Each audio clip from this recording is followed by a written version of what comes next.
Jesus at the center of it all. Jesus at the center of it all. From beginning to the end, it will always be, it's always been you, Jesus. Jesus. Jesus be the center of it all. Jesus be the center of it all. From beginning to the end, it will always be, it's always been you, Jesus. Jesus, nothing else matters. Nothing in this world will do.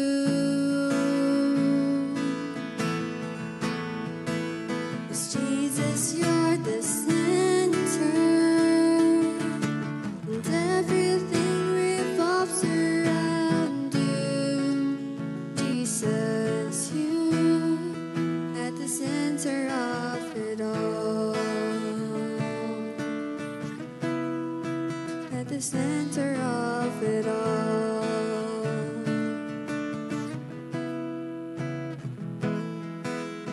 Jesus be the center of my life. Jesus be the center of my life.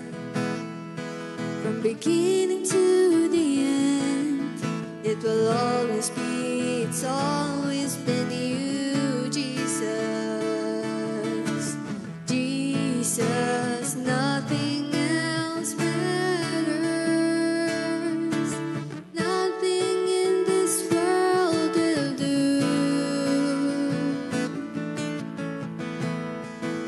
'Cause Jesus, you're the center, and everything revolves around you. Jesus, you, nothing else matters.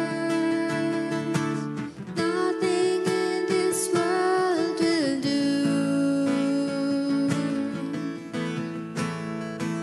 'Cause Jesus, you're the center, and everything revolves around you. Jesus, you, from my heart to the heavens. Jesus be the center. It's all about you. Yes, it's all about you. From my heart to the heavens. Jesus be the center. It's all about you. Yes, it's all about you. From my heart to the heavens. Jesus be the center. It's all about you. Yes, it's all about you. From my heart to the heavens. Jesus be the center. It's all about you. Yes, it's all about you. Jesus be the center of our church. Jesus be the center of our church. And every knee will bow, and every tongue shall confess you, Jesus. Jesus. Jesus. Jesus. Jesus. Oh, Jesus. Nothing else matters. Nothing in this world will do.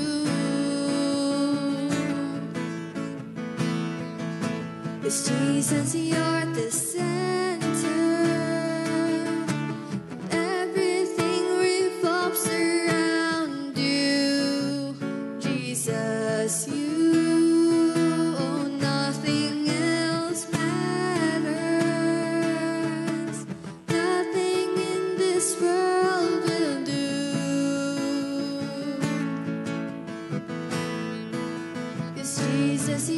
the center, and everything revolves around you.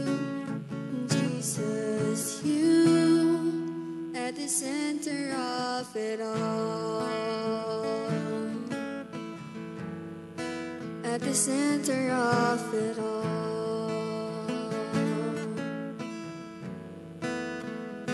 Yes, Lord, as we continue to praise your name, and as we receive your word this morning, I pray for everyone, maging bukas po ang isip at puso, at patangkap po namin, Lord, O God, that you are the God that is the center of our lives, Panginoon. Give you all the glory and honor and praise. In Jesus' name we pray. Amen.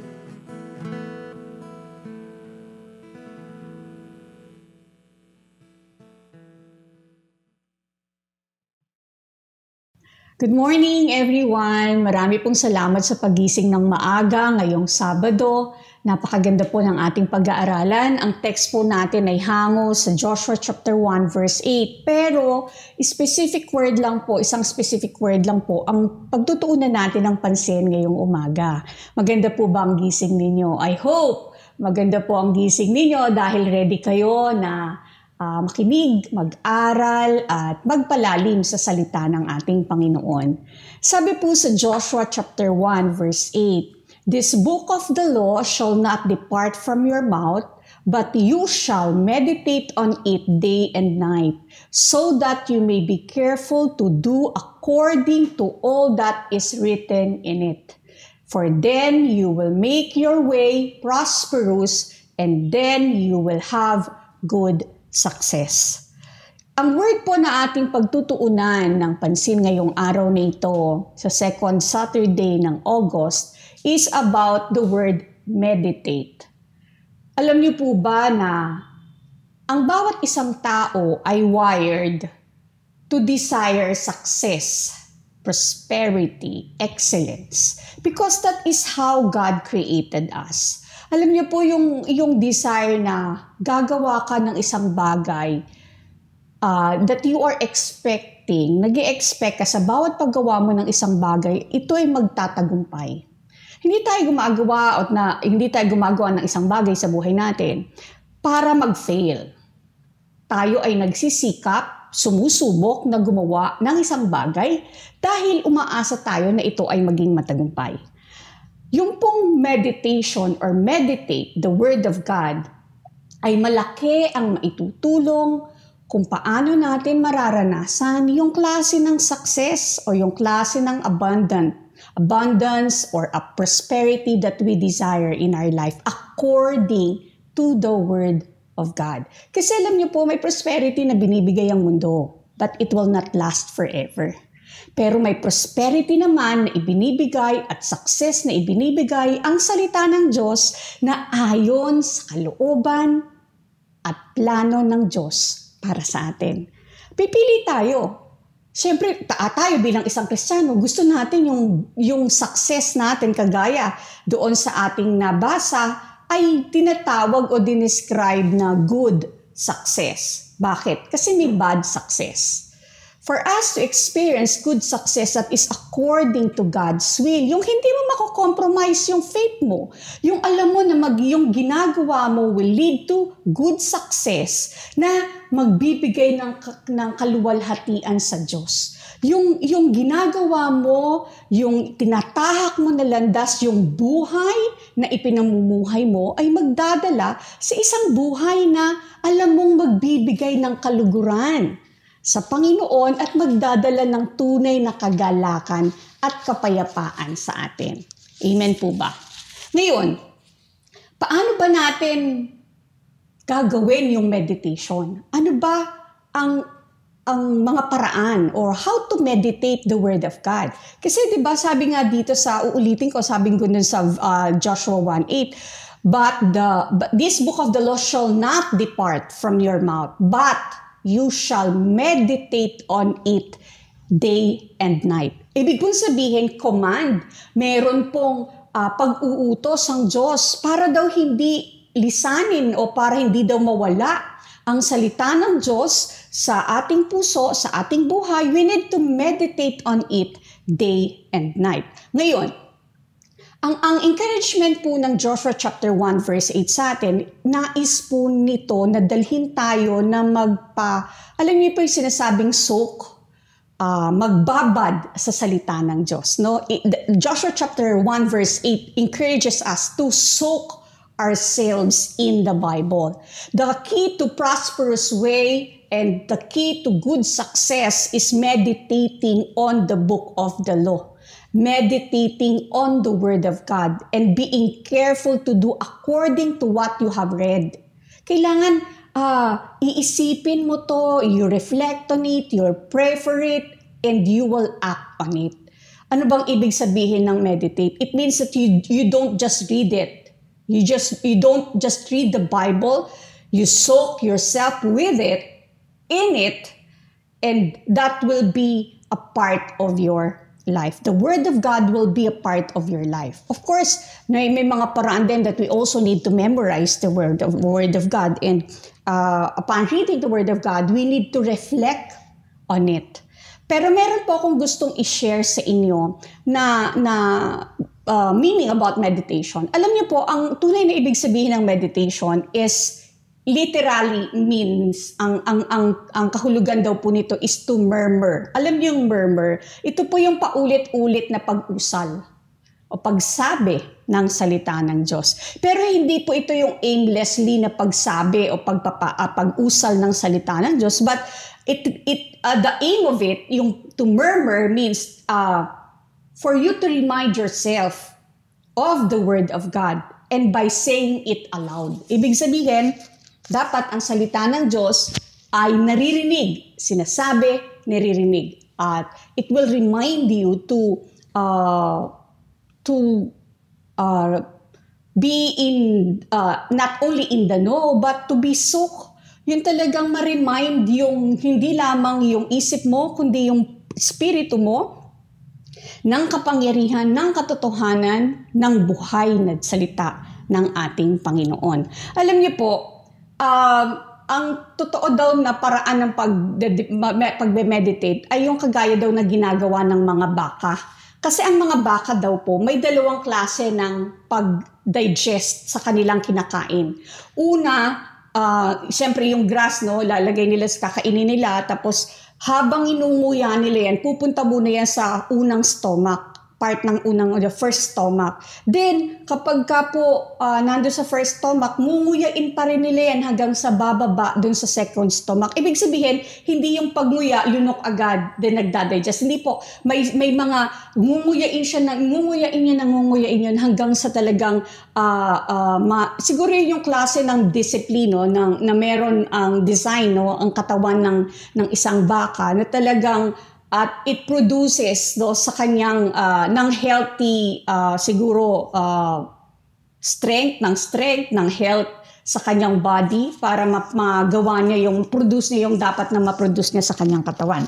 Now, meron po akong unang dapat natin na mauunawaan the way we meditate the Word of God. Hindi ko po sinasabing mali yung ating maaring nakasanayan sa pagme-meditate ng salita ng Diyos, pero pakinggan po natin, maaaring meron po kayong matututunan dito at magdadala sa inyo sa mas malalim na pagkakadesire o pagnanais sa salita ng Panginoon. Number 1 is to choose a time to meditate the Word of God.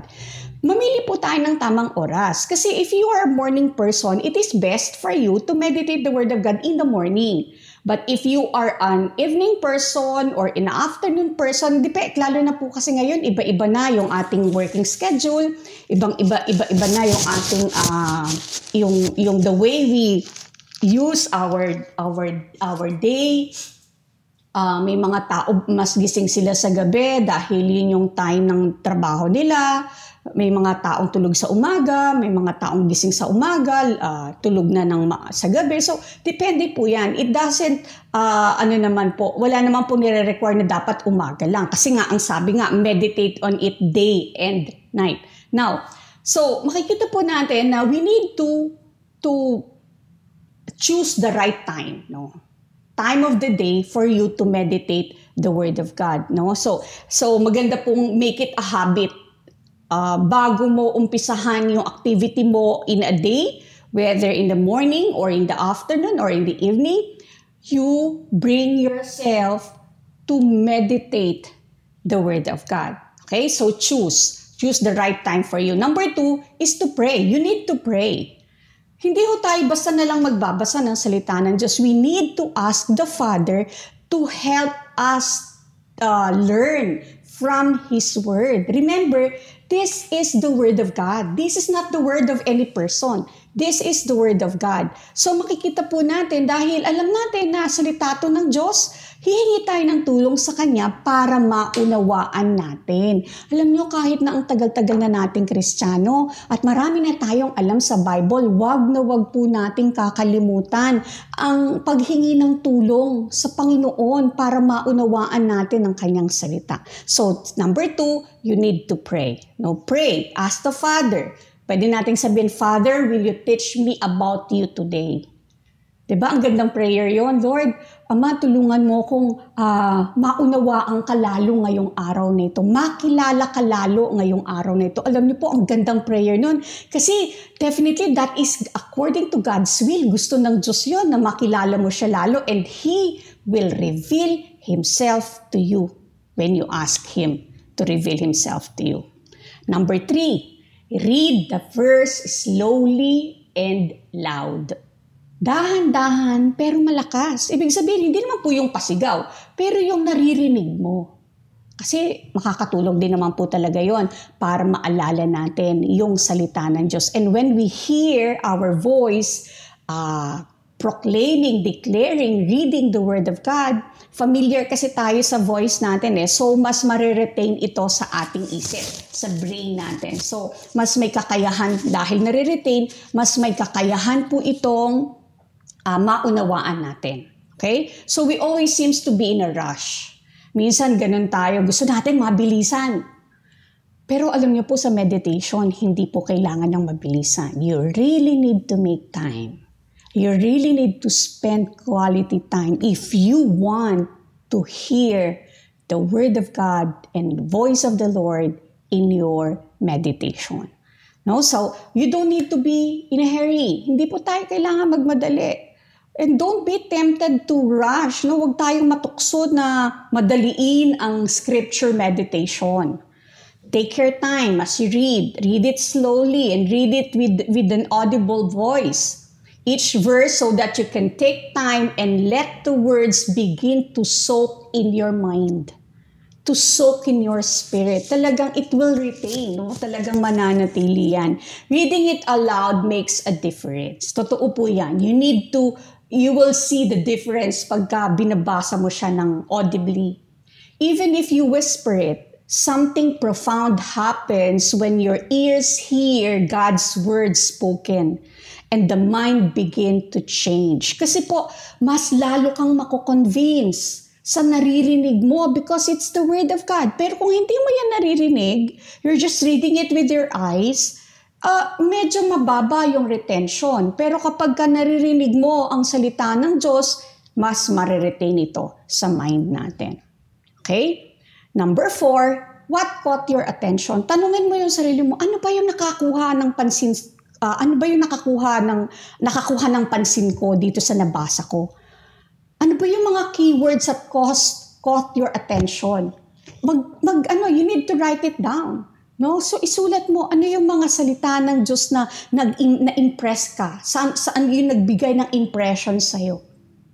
Maybe it is an idea or maybe a broad theme or perhaps while reading it, the words may spark another thought in your mind. Ganun po kasi ang word ng Diyos It's so rich. Napakayaman yan. So there is no correct answer na directly, specifically ganun agad. May mga the way God will talk to us in a way na He will give us an understanding about what we have read, enlightenment, yung mga tanong mo masasagot. May mga ganun po talagang impression. o learnings tayong makukuha sa salita ng Diyos. So you need to, kaya nga hindi dapat nagmamadali kasi there is something that will caught your attention. Meron talagang kukuha ng attention mo eh. Kasi kapag minamadali natin ang pagbabasa ng salita ng Diyos, to tell you, binasa na lang natin yan. It cannot transform our hearts pag ganun yung gagawin natin. And you cannot experience true success in life. Kung ganun ang klase ng discipline of the Word of God, ganun klase ng meditation ang gagawin natin. Kasi through meditation talaga, you really need to take time. So, the important thing about this is you need to begin to learn about God through the process. Kasi proseso po siya eh. Kaya nga po exciting na kilalanin ng Diyos. Diba? Kung excited tayong kilalanin yung mga tao na gusto natin, mas dapat excited tayong kilalanin ng Diyos kasi ang dami pong magagandang bagay na ipapakita, ipauunawa ang Diyos sa atin as we know Him. Number 5, you need to write it down. Write the Word of God. Yung mga impressions niya sa'yo, the thing that caught your attention, you write it down. Have a journal, have a notebook. Ngayon, napakagaganda ng mga notebook gamitin. Alam ko, marami sa inyo dyan, baka maraming magagandang notebook, wala namang nakasulat. Sayang naman yung mga pahina ng notebooks na yun, gamitin po natin. Make it a journal, write it down, write the message of the Lord for you. Write the message of God, what you have learned, instructions, corrections. Make it a journal. Talagang later on, you will say, and you will be blessed kapag binalikan mo yun. Talagang magpapasalamat ka sa Diyos pag binalikan mo yung mga previous notes mo and learnings mo na sinulat mo doon sa notebook mo na yon. So take a moment to write. No, magsulat tayo. Alam ko po ngayon marami na mga tao na ayaw na magsulat. Ako personally, nahihirapan na po ako magsulat. But I really want to. Medyo ito struggle ko talaga yung pagsusulat. Pero I always have, may notebook pa rin naman po ako ngayon. At dun ko po rin po sinusulat yung mga impressions and learnings na nare-receive ko every time I do my meditation. Every time I study the Word of the Lord. So, it helps you to solidify what you are meditating on. Kasi when you write it down, nasa solidify kung ano yung meditate mo eh. And meron ka pang mababalikan pagka sinulat mo yan. So, makakatulong yun sa'yo for you to remind yourself again. And number 6 is you need to chew the cud. Ibig pong sabihin, when you chew the cud, yun diba ang cow, talagang nagngunguya sila ng dahan-dahan. Tapos ninunguya nila uli. Ibig pong sabihin now, ang isang bagay na I really appreciate about meditating is that when you, for example, you are a morning person and you meditate the Word of God in the morning. So you read the Word of God and then you meditate, no? Then you write it down, then you read it aloud. Then you write down yung ano yung nag-caught ng attention mo. Then, after mga 4 hours in the day, for example, you started your meditation mga 7 in the morning bago ka mag-start ng trabaho mo, 7 in the morning. Mga after 4 hours, balikan mo uli. Ganun po ang ibig sabihin ng chew the cud. Ibig sabihin talagang uulitin mo na i-meditate uli yung word ng Lord na na-receive mo for the day. Hindi po yung isang beses lang. Kaya nga po ang instruction kay Joshua is meditate on it, no? Meditate on it day and night. Ibig po sabihin, hindi lang isang beses. Kailangan balikan mo siya eh. That's the kind of meditation. You need to stop what you are doing. No? Kung kailangan mag-set ka ng alarm.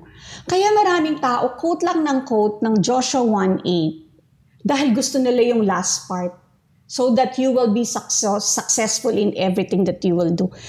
Pero yeah, we want that result. Pero bakit nangyari sa kanila yun? Paano nangyari yun sa kanila? Because they meditate the Word of God day and night. Hindi nila hinayaang mag-depart. Kasi diba, kapag hindi mo babalikan ng salita ng Diyos, makakalimutan mo yan. Sa totoo lang.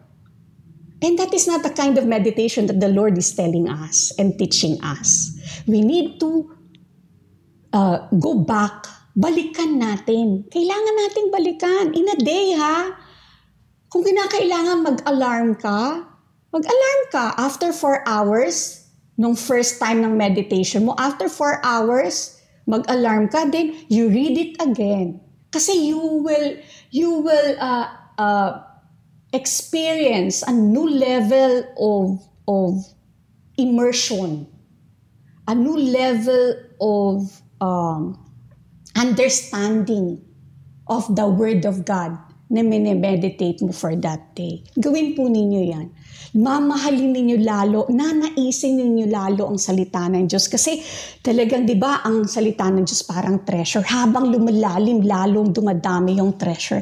Ganun po yung mararanasan natin. That's why it will lead us to success. The Word of God will hold, imomold nito yung buhay mo para maranasan mo yung katagumpayan. In everything you do. Napakaganda pong discipline ito. Napakagandang paraan na disiplina sa buhay nating mga Kristiyano para lalo nating maranasan ang salita ng Diyos. Meditation is not supposed to be one-off event, na yung one-time event lang sa isang araw. Hindi po ganun ang meditation. You need to read it again. Think it again. You need to reflect on it again. Learn from it again. That is meditation. God told Joshua to meditate on His Word day and night. The idea is continual, a lifelong habit of biblical meditation. That is a habit formed in you. Kaya nga po talaga the world, yes, the world is offering a different kind of success, but God is also offering a different kind of success in life. Pero mamili ka. Yung bang sandali lang nawawala o yung talagang panghabang buhay na katagumpayan na magbibigay ng kaluwalhatian sa Panginoon. So, you need to choose the right way, choose the right thing, choose God's way. And that is meditating the Word of God. It is important for us to take our time. When we learn about the meditation or meditating the Word of God, hindi po tayo dapat nagmamadali. We need to have this habit. We need to have this discipline. Sa una, alam nyo, strange yan. Kasi hindi tayo sanay. But you need to be very patient and be willing to do it. We need to discipline ourselves in doing it. I challenge you. Maaring yung pong nakasanayan natin ng meditation ay kulang. But I pray and I hope that you will able to put into practice what I have shared to you today. Finally, kung may mga pagkakataong hindi mo nagagawa, wag kang maging harsh naman sa sarili mo, no? Hindi naman kailangan mong mag-tick ng box no? Not you need to, alam niyo yun. Tapos kapag hindi natin nagawa, we feel guilty. No, kung hindi mo nagawa ngayon, gawin mo bukas. Hanggang sa maka-create ito ng discipline sa buhay mo. Remember that there is a Father who is willing to sit down with you and talk to you. Talk and meditate with you by reading and immersing and soaking yourself through His Word. You don't need to impress anybody.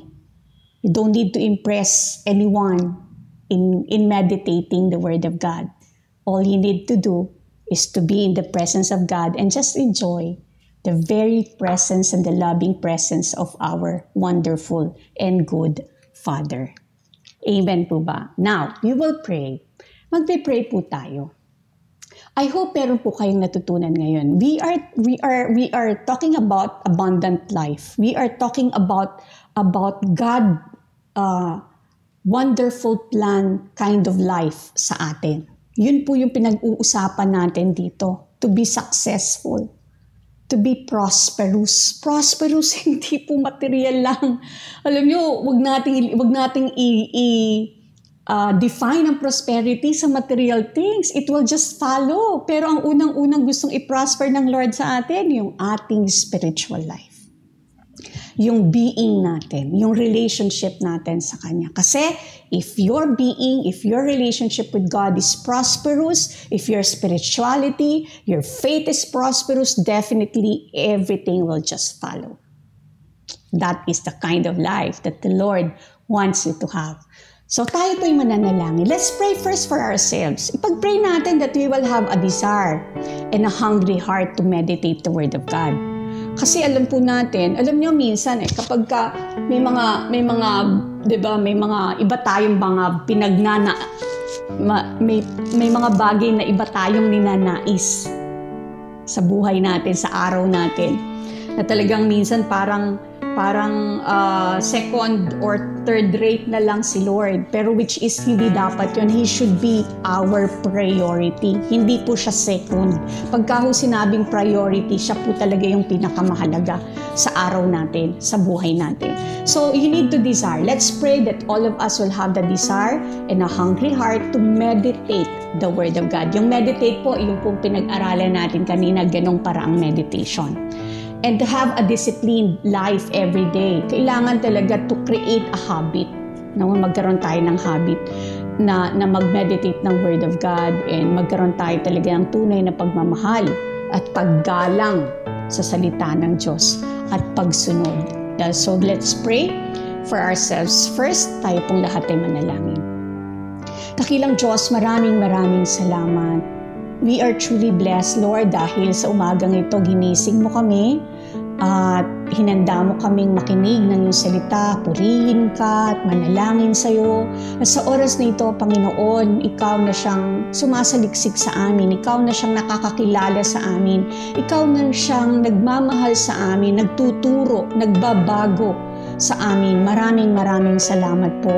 Tinadalangin ko po, dakilang Diyos, ang bawat isa sa amin na magkaroon ng pagnanais, tunay na pagnanais na i-meditate ang salita mo, na hindi kami nagmamadali.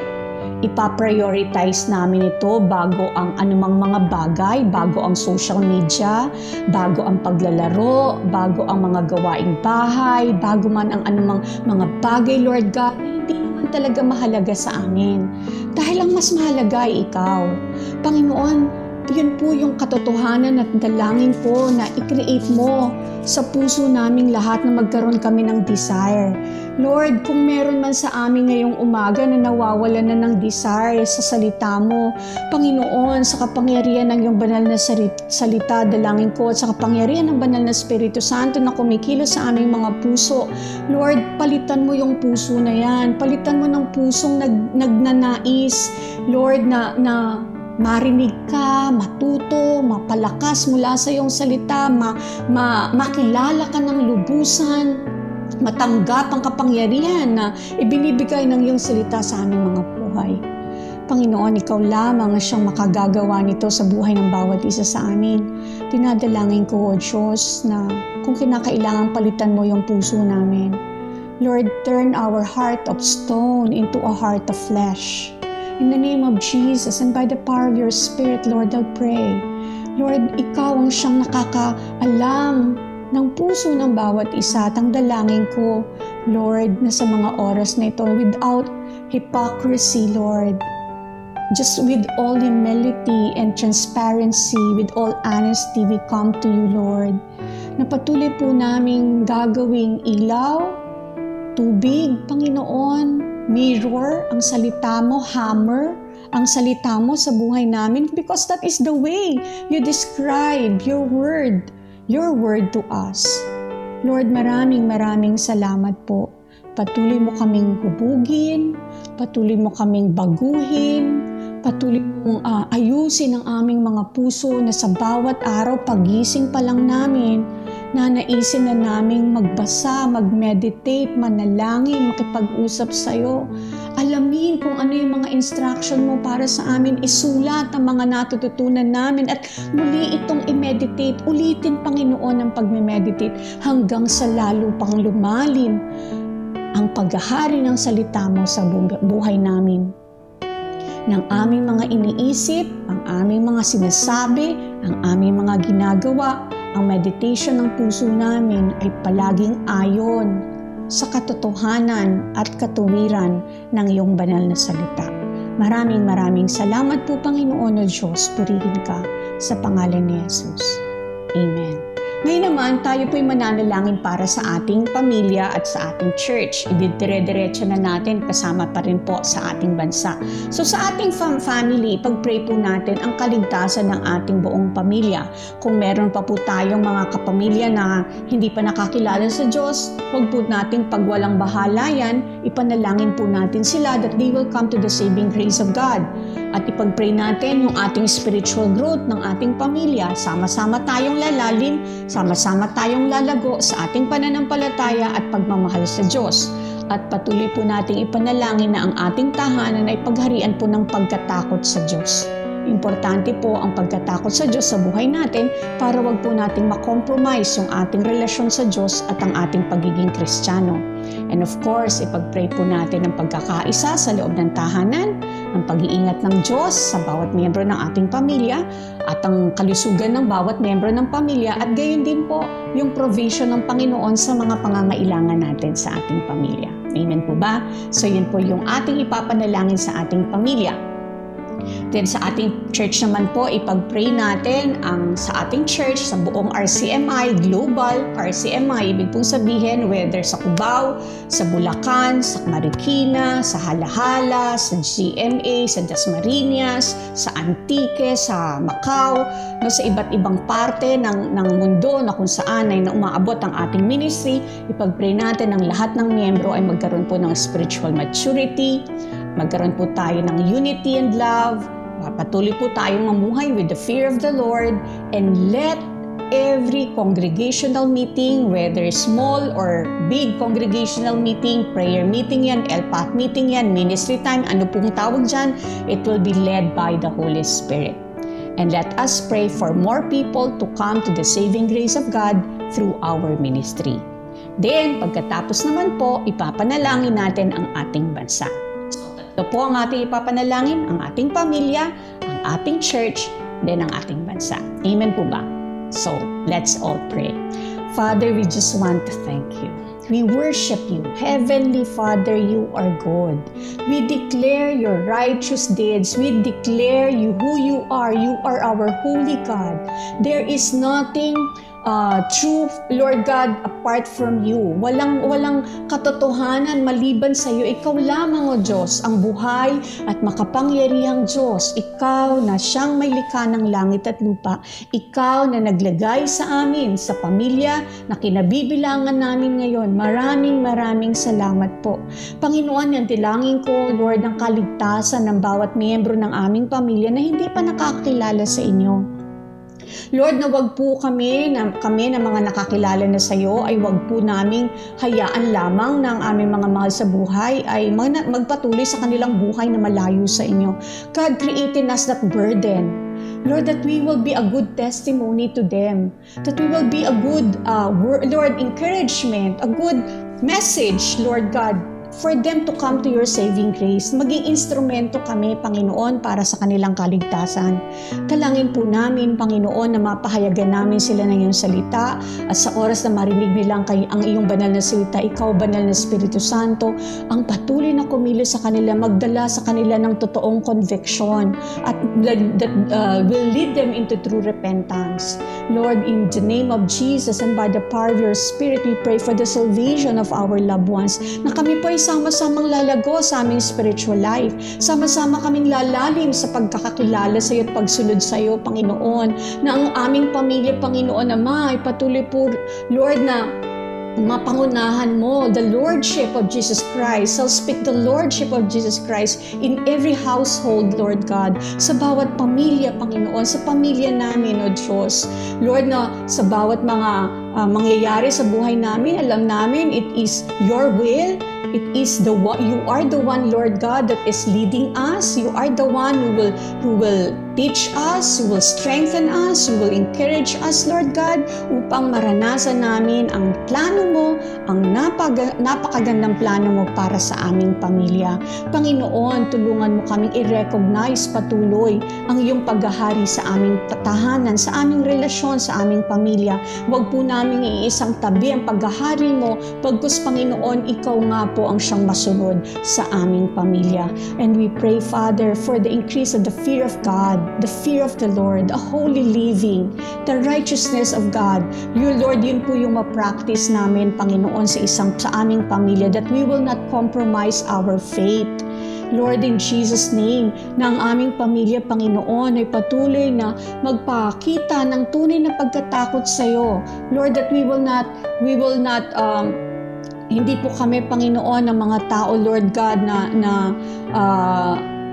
hindi susunod sa salita mo, but we are your people, Lord God, bilang isang pamilya na kung saan ipinapractice ang salita mo, aming napag-aaralan, aming naririnig yung mga salita mong itinuturo sa amin.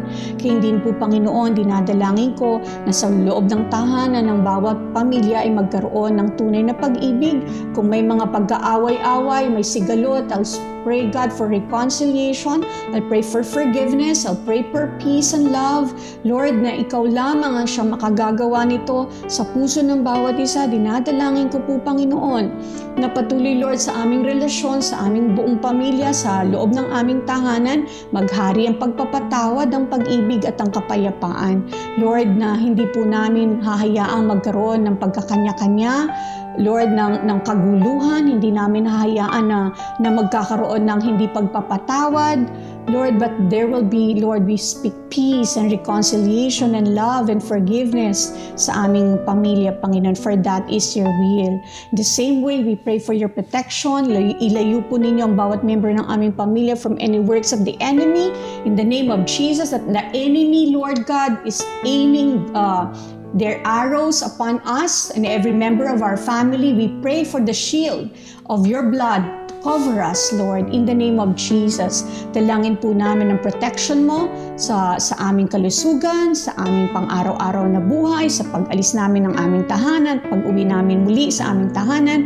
We pray, Lord God, saan man kami magpunta, we pray for your divine protection, maging hindi lamang sa amin, maging sa mga properties na ipinagkatiwala niyo po sa amin, Panginoon. Ibinigay po ninyo sa amin. Maraming salamat. Gayun din, dalangin namin ang patuloy na provision po ninyo sa aming mga pang-araw-araw na pangangailangan, lalo na sa mga magulang who are raising funds for their children sa kanilang pag-aaral, sa kanilang mga pangangailangan sa pag-aaral, sa tuition fee, lahat ng mga expenses, Lord God, we pray for your provision. Lord, you said in your word that the heaven and earth are yours. And God, our economy is based on your economy. And I'll pray, Father, that you bless our needs, Lord, that you provide for all the needs of our family members as well. Maraming salamat po. Lord, we even pray for RCMI. Lord, for the RCMI Global, sa lahat po ng RCMI from different places, we pray, Father, for a spirit-led congregational meeting, LPAT meeting, ministry time, prayer time, anuman po mga gathering na yan, Panginoon. Dalangin namin, Panginoon, that we will be led by the Spirit of the Lord, that we will not be led by the intentions or plans of man, but we will be led by the Spirit of God. Dalangin po namin, Panginoon, na ikaw ang siyang patuloy, Lord God, na kumilos sa lahat ng mga miyembro. Dalhin kaming lahat sa spiritual na paglago. Lord, naisin namin na mag-mature. Ano man pong mga immaturities na nakikita mo sa aming mga buhay, sa aming mga character, sa aming mga attitude, sa puso namin, sa isip namin, the way we talk, the way we speak, the way we deal with other people, the way we deal with the challenges in life. Dalangin ko po, Panginoon, mag-display po ito, Panginoon, ng maturity sa aming buhay. Tulungan mo kaming mag-mature. Tulungan mo kaming i-apply ang mga salita mo sa buhay namin. Sa lahat ng mga miyembro ng RCMI, I'll speak, Father, and I pray, Lord, I'll pray for spiritual maturity. For that is your intention, that all of us will be like Christ. For that is your goal for us, Lord, that we will be like Christ. God, in the name of Jesus and by the power of your Spirit, that all RCMI members will grow spiritually, will grow in the fear of the Lord, will grow in obeying your word, in meditating your word, Lord. Will grow, Lord God, with the fruit of the Spirit in our lives. Lord, ang buhay namin ay hindi po lamang sa salita. Ito po, Panginoon, will be manifested, Lord, in our action, in our words. Panginoon, maipapakita namin sa buhay namin na tunay nga kami po'y Kristiyano. Tulungan mo po kami, Panginoon. Dalangin ko rin na pagkaisahin mo ang puso, Lord, that there will be peace, there will be unity, that there will be love among the RCMI believers. Lord, kung meron mang hindi pagkakaunawaan, kung meron mang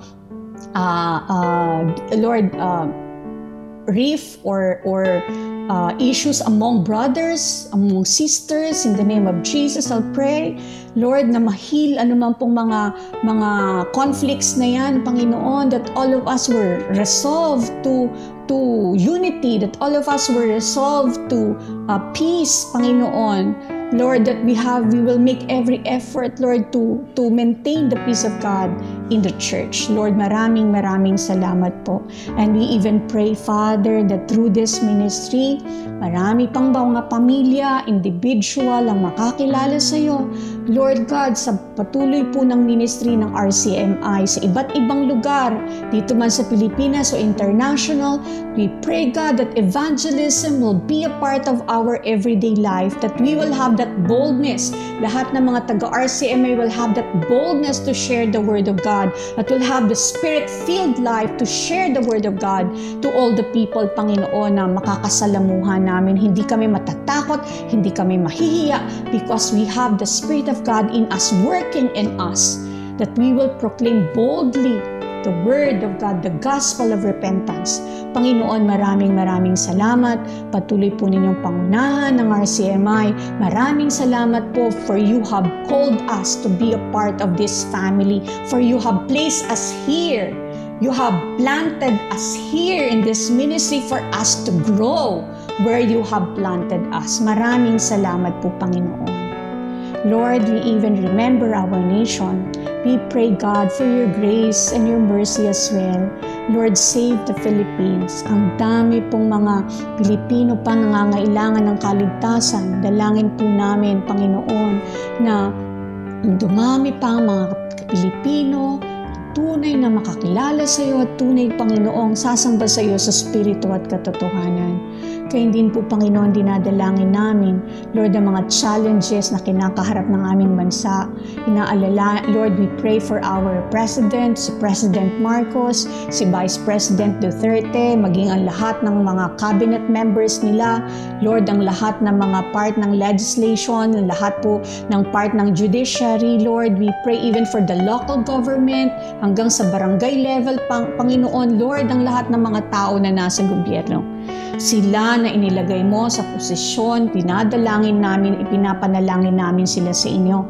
Tulungan mo silang gampanan ang kanilang responsibilidad, ang kanilang panawagan, ang kanilang calling, Panginoon, bilang mga public officials with diligence, with integrity, with honesty, Lord God. Panginoon, with the fear of the Lord, na sila po, Panginoon, ay tunay na maging pagpapala, maging instrumento mo para sa kaayusan, pagkakaisa, kasaganaan ng aming bansa.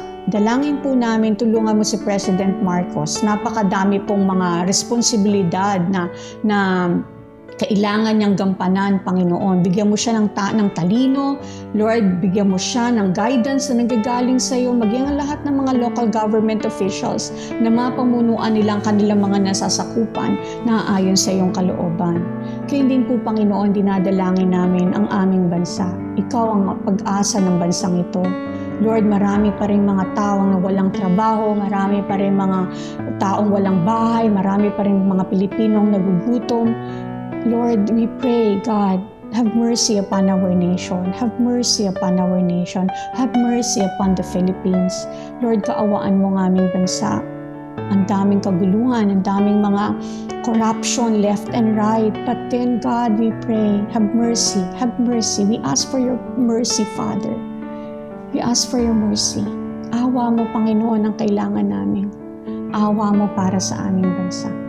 Tulungan mo ang aming bansa, Panginoon, at umaasa kami, dakilang Diyos, na ikaw ang aahon sa bansang ito sa kahirapan, sa kasalanan.